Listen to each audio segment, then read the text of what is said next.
Your husband was in an accident last night and is currently in a coma.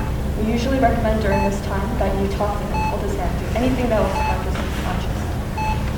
I will leave you both now to provide you with some privacy, and in the meantime, can you please get on this phone? Of course. I'll be back. Thank you. Have a good evening.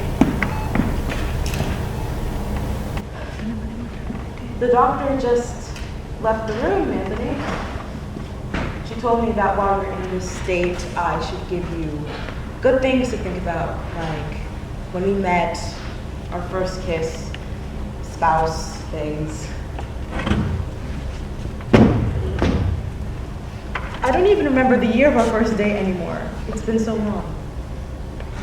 But what I do remember are your eyes. This really bright hazel with specks of gold in them. God, you were so charming, and you knew you were. You smiled at me during economics and asked if I could tutor you after class. So there you sat across from me in a library of all places, on a study date I really didn't sign up for. But your eyes and that little dimple on your chin were all I needed for me to want to get to know you. After 20 minutes of supposed studying, you convinced me to take a break, relax, and go out in the city with you. I was 18, fresh out of high school, and I still don't know why, but I said yes. Our date was a complete and utter disaster. We went to an ice skating rink, and your bright idea of fun was not wearing the ice skates to quote unquote show off your balance. When you started to slip, instead of grabbing onto the rails, you grabbed onto me, catapulting yourself to the other side of the rink. People rushed over to help call the ambulance while I sat beside you. The medics arrived and asked who I was, and you blurted out, "That's my girlfriend." I whispered in your ear and said, "I don't even know your last name." And all you said was, "Don't worry. You'll have it once I marry you." Ironic, isn't it? How a relationship always ends with someone getting hurt. I mean, I should have been used to it by now. Ever since you got this big rock on my finger, your head was always in the clouds, not in our marriage.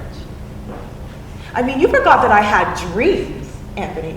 I never wanted to be just your wife forever, but you hit big, and there I was, the doting wife and caregiver you thought you deserved.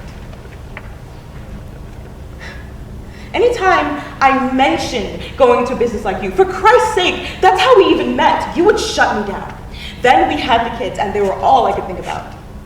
I thought of their names, what schools they would go to, and planned vacations for our extended family. That's nice, honey. Nice? Nice? I've been nice our entire marriage. Nice didn't get you to love me. Nice got you to manipulate me, and look where we both are. The kids don't know about the accident yet, and I don't know how to explain this to them. But what do you care? It's not like you talk to them.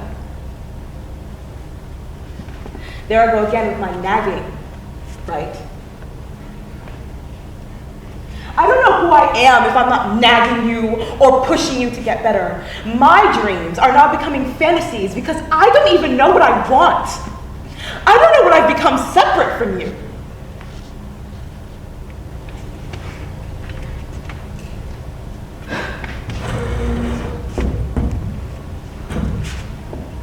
Do you know what really burns? The kids think they know you. They look up to you with such a twinkle in their eyes that I can't bring myself to snuff it out. So when you wake up, you're gonna tell them exactly where you were and what you did to get yourself in the hospital, and I won't be beside you. I won't be mommy, girlfriend, or wife. I won't even be in the room because I don't think I could stand to look at you while you tell them exactly what you've done to our family.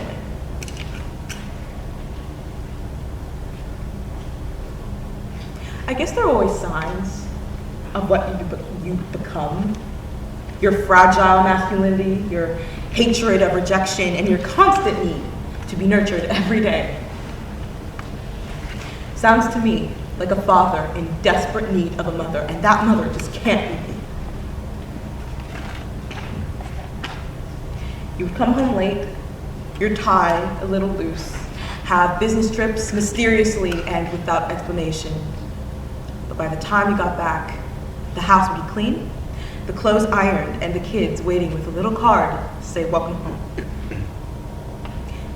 So I ignored the signs, because after all these years, I still love you. I shouldn't. I should want to unplug that lifeline right now, but I can't. Because you still have that dimple on your chin, you still have the gold specks in your eyes, and you still have the smile I was met with the first time you were in the hospital.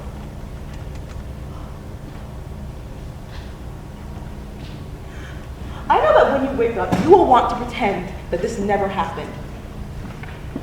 You'll blab about the kids' concerts and plays, but I won't ever forget. Last night, you were all alone, drunk, mad at me, at the world. That hospital call at 3 in the morning saying my husband was in critical condition should make me happy for you now. But you don't want to talk about it. Talk about that fight last night, who she is, if you've called her. 12 a.m. I find a text to Rebecca on your phone. The next minute, I'm pushing you, telling you that you can't be doing this to me, to the children. You storm off, you get her, and you will come back talking about the kids. With your IV dripping, I'm left with the thought of leaving you. Leaving your memory behind, sunlit, a shadow slipping away. But you know I can't do that. Of course you knew. Because you wouldn't have torn this family apart if you knew you would lose me. So you want your secretary?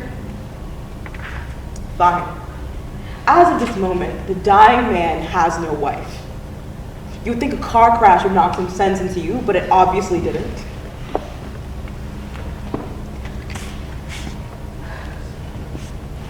I'm staying in your life, whether you want me to or not, because those 20 years produced the 2 most wonderful children in the world. This marriage, it's only a chapter in my life. I'm ready to find my place in the world, even